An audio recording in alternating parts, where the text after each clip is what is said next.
ನಮಸ್ಕಾರ ವೀಕ್ಷಕರೇ, ಕಟ್ಟಡ ನಕ್ಷೆ ಅನುಮತಿ ಇಲ್ಲದೆ ಇನ್ಮುಂದೆ ಯಾರು ಕೂಡ ಮನೆ ಕಟ್ಟಬೇಡಿ. ಸುಪ್ರೀಂ ಕೋರ್ಟ್ ನಿರ್ದೇಶನದ ಹಿನ್ನೆಲೆಯಲ್ಲಿ ಸಾರ್ವಜನಿಕರು ಮತ್ತೆ ಇಂಥ ಸಾಹಸಕ್ಕೆ ಕೈ ಹಾಕೋದಕ್ಕೆ ಹೋಗಬೇಡಿ. ಈ ವಿಚಾರದಲ್ಲಿ ಅಕ್ರಮವಾಗಿ ಮನೆ ಕಟ್ಟಿದರೆ ಅದನ್ನು ಸಕ್ರಮ ಮಾಡುವುದು ಕಷ್ಟ ಆಗುತ್ತೆ. ಇದರಿಂದ ನೀರು ಮತ್ತು ವಿದ್ಯುತ್ ಸಂಪರ್ಕ ಕೂಡ ಸಿಗೋದಿಲ್ಲ. ಕಟ್ಟಡ ನಕ್ಷೆ ಅನುಮತಿ ಸ್ವಾಧೀನ ಪ್ರಮಾಣ ಪತ್ರವಿಲ್ಲದೆ ನೀರು ಹಾಗೂ ವಿದ್ಯುತ್ ಸಂಪರ್ಕ ನೀಡುವಂತಿಲ್ಲ ಎಂದು ಸುಪ್ರೀಂ ಕೋರ್ಟ್ ಇತ್ತೀಚೆಗೆ ತೀರ್ಪು ನೀಡಿದೆ. ಹೀಗಾಗಿ ಜನರು ಈ ಅನುಮತಿಗಳು ಇಲ್ಲದೆ ಮನೆ ಕಟ್ಟಬೇಡಿ ಅಂತ ಹೇಳಲಾಗ್ತಾ ಇದೆ.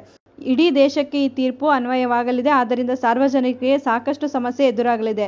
ಇದುವರೆಗೂ 2.5 ಲಕ್ಷ ಜನ ಹಳ್ಳಿಗಳು ಹಾಗೂ ನಗರ ಪ್ರದೇಶಗಳಲ್ಲಿ ಕಟ್ಟಡ ನಕ್ಷೆ ಅನುಮತಿ ಪಡೆಯದೆ ಮನೆ ಕಟ್ಟಿಕೊಂಡು ವಿದ್ಯುತ್ ಹಾಗೂ ನೀರಿನ ಸಂಪರ್ಕಕ್ಕೆ ಅರ್ಜಿ ಹಾಕಿದ್ದಾರೆ. ಈ ವಿಚಾರವಾಗಿ ಕಾನೂನು ಸಲಹೆಗಾರರ ಜೊತೆ ಚರ್ಚಿಸಲಾಗುತ್ತಿದೆ. ಸಾರ್ವಜನಿಕರಿಗೆ ಹೇಗೆ ನೆರವಾಗಬಹುದು ಎಂಬ ಅಭಿಪ್ರಾಯವನ್ನು ತಿಳ್ಕೊಳ್ಳಲಾಗ್ತಾ ಇದೆ. ಕೆಲವು ಸಾರ್ವಜನಿಕರು ಕೆಇಬಿಗೆ ಠೇವಣಿ ಪಾವತಿ ಮಾಡಿದ್ದು, ಈ ವಿಚಾರವಾಗಿ ಯಾವ ರೀತಿ ಕ್ರಮ ಕೈಗೊಳ್ಳಬಹುದು ಎಂದು ಅಧಿಕಾರಿಗಳ ಜೊತೆಗೂ ಚರ್ಚೆ ಮಾಡುತ್ತಿದ್ದೇವೆ. ಕಾನೂನು ತಜ್ಞರು ಈ ಸಮಸ್ಯೆ ಯಾವ ರೀತಿ ಬಗೆಹರಿಸಬಹುದು ಎಂದು ಪ್ರಯತ್ನ ಮಾಡುತ್ತೇವೆ. ಬೇರೆ ರಾಜ್ಯದಲ್ಲಿ ಇನ್ನು ಯಾವ ರೀತಿ ಬಗೆಹರಿಸಲಿದ್ದಾರೆ ಎಂದು ಮಾಹಿತಿಯನ್ನು ಕಲೆ ಹಾಕಲಾಗ್ತಾ ಇದೆ. ಬೇರೆ ರಾಜ್ಯದಲ್ಲಿ ಇದು ಜಾರಿಯಾಗಿಲ್ಲ, ನಮ್ಮ ರಾಜ್ಯದಲ್ಲಿ ಆತುರದಲ್ಲಿ ಜಾರಿ ಯಾಕೆ ಎಂದು ಕೇಳಿದಾಗ, ನ್ಯಾಯಾಲಯದ ಆದೇಶ ಬಂದ ನಂತರ ಕೆಆರ್ಸಿಯಿಂದ ನಮ್ಮ ರಾಜ್ಯದ ಮುಖ್ಯ ಕಾರ್ಯದರ್ಶಿಗಳಿಗೆ ಪತ್ರ ಬರೆದು ನ್ಯಾಯಾಲಯದ ಆದೇಶ ಪಾಲಿಸುವಂತೆ ಸೂಚಿಸಲಾಗಿದೆ. ಹೀಗಾಗಿ ಈ ಸಮಸ್ಯೆಗಳು ಬಗೆಹರಿಸಲು ನಾವು ಮುಂದಾಗಿದ್ದೇವೆ. ಕಾನೂನು ಚೌಕಟ್ಟಿನಲ್ಲೇ ನಾವು ಜನರಿಗೆ ಸಹಾಯ ಮಾಡಬೇಕು ಎಂದು ಸ್ಪಷ್ಟನೆ ನೀಡಿದ್ದರು.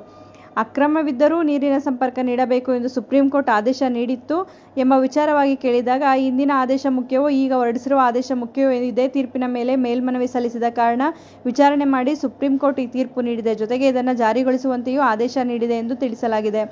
ಅಕ್ರಮ ಸಕ್ರಮ ಬಿಲ್ ತರಬಹುದಲ್ಲವೇ ಎಂದು ಕೇಳಿದಾಗ, ಈ ಬಿಲ್ ಈಗಾಗಲೇ ಸುಪ್ರೀಂ ಕೋರ್ಟ್ನಲ್ಲಿ ತಡೆ ಹಿಡಿಯಲಾಗಿದೆ. ನಮ್ಮ ಸರ್ಕಾರ ಎ ಖಾತಾ ಬಿ ಖಾತಾ ಎಲ್ಲ ಸಮಸ್ಯೆ ಬಗೆಹರಿಸಲು ಚರ್ಚೆ ಮಾಡುತ್ತಿದೆ.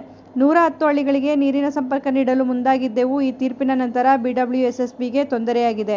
ಕಳೆದ ವರ್ಷ ಈ ತಿಂಗಳಲ್ಲಿ 39,000 ನೀರಿನ ಸಂಪರ್ಕ ನೀಡಿದ್ದೆವು. ಈ ವರ್ಷ ಕೇವಲ 300 ಸಂಪರ್ಕ ನೀಡಿದ್ದೇವೆ. ಈ ವಿಚಾರವಾಗಿ ಎಲ್ಲರ ಸಹಕಾರ ಬೇಕು ಅಂತೇಳಿ ತಿಳಿಸಲಾಗಿದೆ. ಮಾಹಿತಿ ಉಪಯುಕ್ತ ಆಗಿದೆ ಅಂತ ಭಾವಿಸ್ತೀನಿ. ಮತ್ತಷ್ಟು ಮಾಹಿತಿಗಾಗಿ ನಮ್ಮ ಚಾನಲನ್ನು ಲೈಕ್ ಮಾಡಿ, ಶೇರ್ ಮಾಡಿ. ಹೊಸದಾಗಿ ನೋಡ್ತಾ ಇರೋರು ಸಬ್ಸ್ಕ್ರೈಬ್ ಮಾಡಿಕೊಂಡು ನೋಡಿ. ಕಾನೂನಿನ ಮಾಹಿತಿಗಳನ್ನು ನೀವು ತಿಳ್ಕೊಳ್ಳೋದಲ್ಲ, ಮತ್ತೊಬ್ಬರಿಗೂ ಕೂಡ ಇದನ್ನು ಹಂಚಿ. ಧನ್ಯವಾದಗಳು.